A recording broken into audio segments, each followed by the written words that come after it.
Kaibigan, may manok ka bang ganito? Namamayat, hindi kumakain, namumutla, bagsak ang balahibo, namumutla yung mukha, numinipis yung mukha, pati yung paa.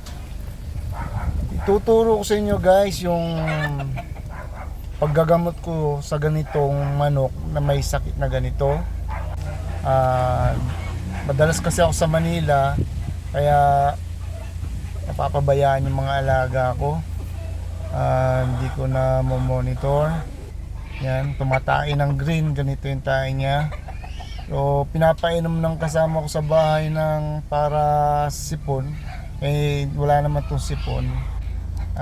Mali yung gamot na ginagamit niyang pinapainom, di niya alam, di niya nasabi sa akin. So ngayon nung nakauwi ako, ginamot ko siya. Ituturo ko sa inyo guys, ipapakita ko sa inyo kung ano yung gamot na ginamit ko. Itong gamot na gagamitin ko ay hindi ako endorser, ito ay para sa vlog lang, tutorial. May maitulong ako sa inyo, madagdag na sa kalaman nyo sa paggagamot ng manok kung sa kang backyard meron kang ganito sakit. Winning line yung manok mo, sayang, pwede mo pang gamutin. So ipapakita ko sa inyo guys kung ano yung gamot na ginagamit ko. So yan, kawawa naman, winning line pa naman tong lahi na to, napakagaling ng mga laro. So nanginginayang ako, pwede pa ma-save na ito nga pala yung gamot na ginagamit ko. Yan, hindi ako endorser nito, pero ito yung mabisang panggamot sa ganitong sakit ng manok. Yan,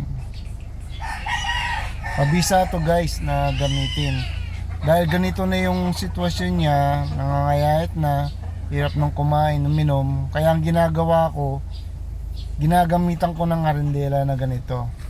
Yan, lalagyan mo siya ng hose na malambot na ganyan, at yan yung ipapasak mo sa bibig ng manok at ipapasak mo yung gamot sa kanyang lalamunan.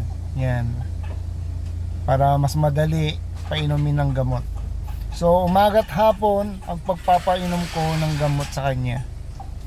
Yan, so makikita nyo yan, ilang araw na nakalipas, gumagalaw na siya, naglalakad-lakad na siya.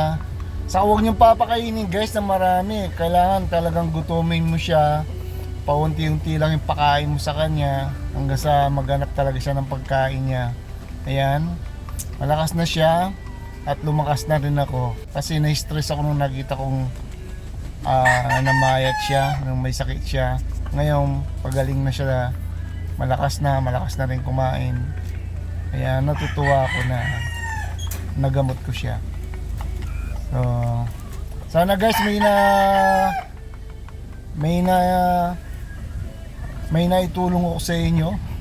At kung nagustuhan nyo itong video na to, paki-follow at paki-subscribe ang aking video para lagi kayong updated sa mga videong gagawin ko. Thank you for watching.